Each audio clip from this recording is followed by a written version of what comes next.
Ассалаумалейкум достар. Біз қазір Алматы қаласында Сайына Жұбанова көшесінде Ақсай базарының қасында өтіп бара жатырмыз. Біз бүгін автоблог бастаймыз достар. Қазақша контентті қолдаңыздар. Бұл енді қарапайым қазақтың жігіттерінің жай бір бастап жатқан бастамасы ретінде емес, бір үлкен үмітпен қараңыздар. Қазір біз Кенекеңге бара жатырмыз. Ол кісі автоэксперт. Біз сол кісімен машинаның бүге-шүгесін жалпы қалай сату керек, қай жерінде қателік бар, жалпы клиенттермен қалай келіседі, бүкілін сіздерге ашып беретін боламыз. Бізбен бірге болыңыздар. Мен просто достар толқып тұрмын. Бұл бірінші рет бастап жатырмыз. Енді қанша журналист болып жұмыс жасап жатырмыз, бірақ бұл душевно болсыншы. Достар, біздің арнаға тіркеліп болсаңыздар, бізбен таныс болыңыздар. Мен қасында бауырым, досым, журналист, ол Бекжан Базарбек. Айтыске рақын. Инстаграм қалдырып кетем, айтыске рақын. Мен тәжірибе етеге, инфопродюсер. Осыдан кейін қазір жеткесін өзіміздің автоэкспертіміз Кенесары ағамыз таныстыратын боламыз. Ол вообще мощный адам.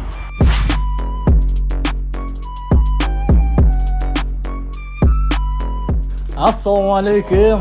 Қалайсыздар Кенеке? Қалайсыздар ма? Міне біздің автоэксперт. Өмірде де осындай күліп жүреді деп ойлап қалмаңыздар. Кейде болайын жүреді. Осы жерде. Бүгін қандай машина түсіреміз? Honda Shuttle деген машина түсіреміз, алла қаласа. Қазір дайындалып жатыр, покраскадан шықты.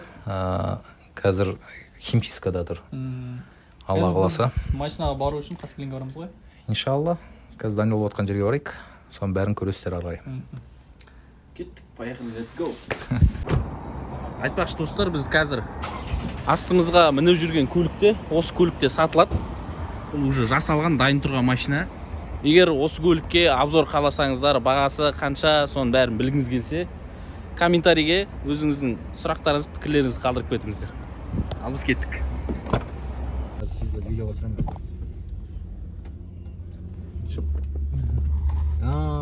Жо, мен андай шынымен де Серегаға андай YouTube проект бастап отырмын ба?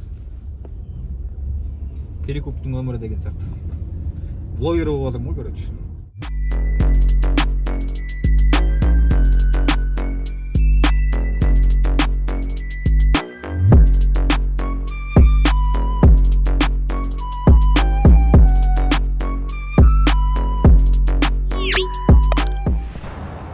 Достар, біз қазір Қаскелеңде Рақат қонақ үйінің алдындағы көлік жуу тұрағындамыз. Автоателье. Автоателье деп айтайын ба онда? Давай. Короче, көлік жуу қасында автоателье тұр, сол жердеміз. Біз қазір машинаны көреміз. Машина енді Қазақстанда көп кездесе бермейді. Қазір Кенекең өзі толығырақ түсіндіреді. Енді біз қасында тұрып толық ақпарат аламыз. Кеттік.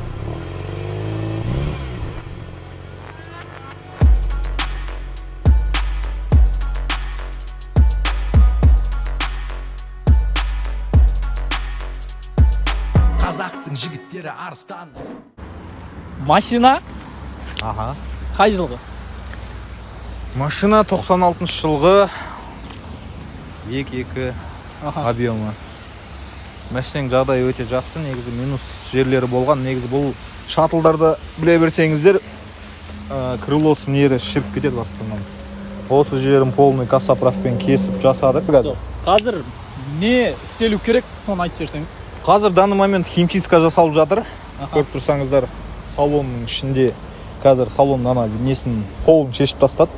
Алла қаласа кешке қарай неге келеді, ішін полный мойкаға. Сиденьялар тігіліп жатыр, потологын тоже бәрін жасап жатыр. Алла қаласа. Полный салон жасалады ғой, бір сөзбен айтқанда. Қазір бір-екі мелочь жұмыстары бар, соны жасап жүретін. Электроника жағымен де бәрінде электриктерға кіргізіп жасап қойдық. Қазір мына жердегі замогын ғана ауыстыру қалды. Замогы қуып тұр екен. Замог артты бір колонкасы. Так, енді бұны примерно сатып алдыңыз ғой? Сатып алғанда негізі бір кісінікі. Ол кісі маған дайындап берші деп өтініш жасады. Әрине, тегін емес енді, жұмыс ақысына. Соны жасап жатырық, алла қаласа. Қазір бұда жасалатын ходовкада мына алдыңғы подпружинить нелері ауысады. Алды көтеріледі, содан кейін дөңгелектер ауысады, новый зимнилар саламыз. Енді машинаның жағдайы өте дыңдай, енді бірақ бағасы да дыңдай ойын деп тұр енді. Біраз ақша салынды. Сыртынан тонировка қалды. полировка қалды. Полировка, полный полировка кіреді. Әлі полировка кірген жоқ. Қазір детальщикке барып мына зазорларын көрсеңіздер. Мына зазорлардың бәрін келтіреді. Бамперлар орнында отырған жоқ қазір.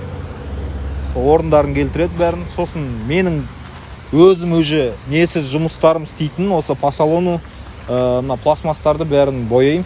Покраскасы қанша? Покраскасы 440 мыңға тұрды ғой. Материалдар мен покраскасы. Плюс мынау багажнигі тоже несі арт жағы шіріп кеткен еді. Сол багажник полный ауысты. Бұл комплекті Одиссейдің несі багажнигі қарап тұрсаңыздар спойлермен несімен, бірақ идеально несіне тұрды. Көрсеңіздер былай көрсетіп жіберейін. Сосын мына жақ есігінде шпаклевка бар еді. Максимально мына машинеде мен шпаклевканы алуға тырыстым. Есігін ауыстырдым, өйткені мына жағында шов кетіп қалған жағынан. Яно вибрация шпаклевка жаққанмен мына есікке ана жақтан вибрация беретін болса, мына қайтадан жарылып кететін болады ертең. Моторы капремонттан шықты. Лобовой ауыстырды. Енді сыртқы жұмыстарынан екі задний вид ауысты. Новый корпустан бұлар сынған еді. Рейлингтар ауысты, газ мыналарын салады тоже рейлингтің несін. Енді біраз жұмыс істелінді енді шыны керек. Былай қарап тұрсаңыз мелочь, бірақ авторазбордан бәрін сатып алған кезде өте қымбат шықты бәрі. Машина жалпы Қазақстанда көп па? Жоқ әлде? Білмейді екем шыны керек. Мен негізі мынандай машинелермен негізі айналыспайды екем өзімше.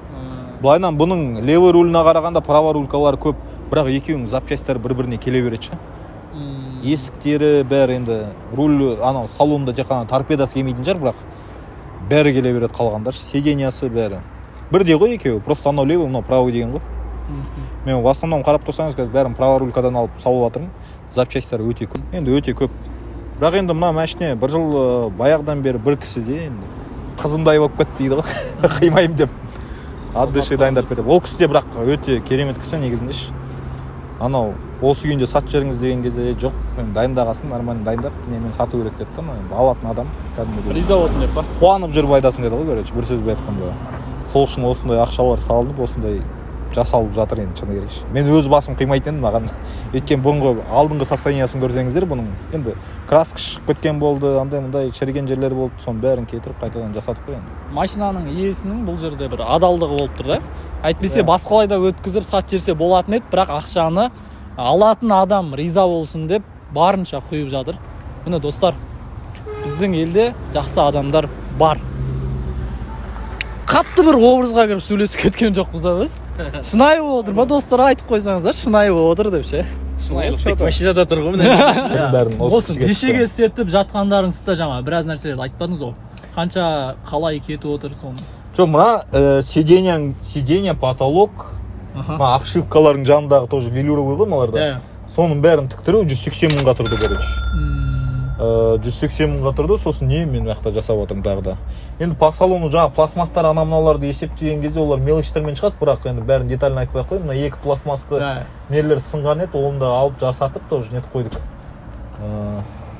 Люк, мынандай артқа тастап таптық бәрін. Мерде задний вид алдық.